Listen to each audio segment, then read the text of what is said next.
My name is Mariah Reina. My name is Daniel Guzman. And I'm Brian Garcia.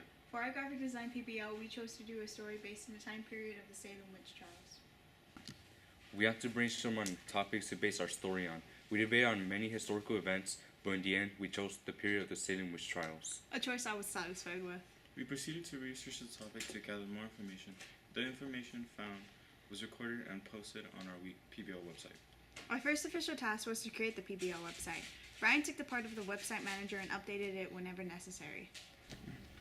Alright, for the PBL project, I worked on the PBL website, creating the About My School page, while Daniel was working on front cover.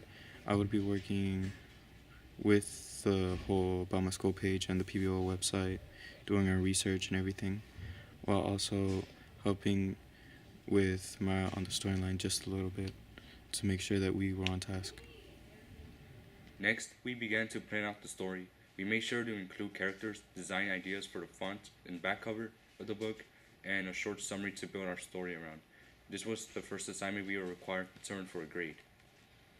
The next step was to create the front and back cover of the book. Daniel played the part of the illustrator. So what I did first was open up a new file, make it 8 inches by 11 inches, and then I searched up the internet for a font for our title of Salem to make it look creepy and ominous. Then I looked up the internet to search up a paper texture to add in the eeriness of the front cover.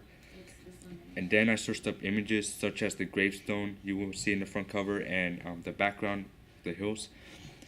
And then we drew the little girl on Illustrator. And then once you get all that, I combined all of those and placed them wherever I liked. And then for the back cover, I searched up a background of a creepy forest. Then you paste it into Illustrator. Same with the little girl. And then I looked up the barcode and placed it on the back cover as well to make it look realistic. And then I added in rectangular shapes for the top and bottom of the back cover. And lastly, I added the summary with added noise to the text to make it look more creepier. With the covers completed, we then had to begin writing the story. Mariah played the part of the author beautifully. So the first thing that I did to create the story was to draft it. And here is where I worked out all of the things that I wanted to include in each and every single paragraph, how many paragraphs I would want and how I wanted to start the beginning. So the hardest thing I would have to say was during the character development. When writing in the position of a little girl, it was sort of hard to do because I didn't want to add too advanced words that might not seem realistic that she would know. And I also wanted to include her age and how she looked a little bit, just a little bit of that.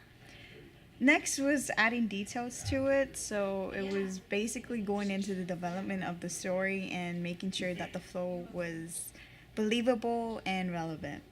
Finally, I got opinions from my friends, reviewed the story for me, and they gave me advice on what to change and what was great and what wasn't so much, and confusing as well. So after that, I edited it, and that was the final thing. I turned it in, and I loved it.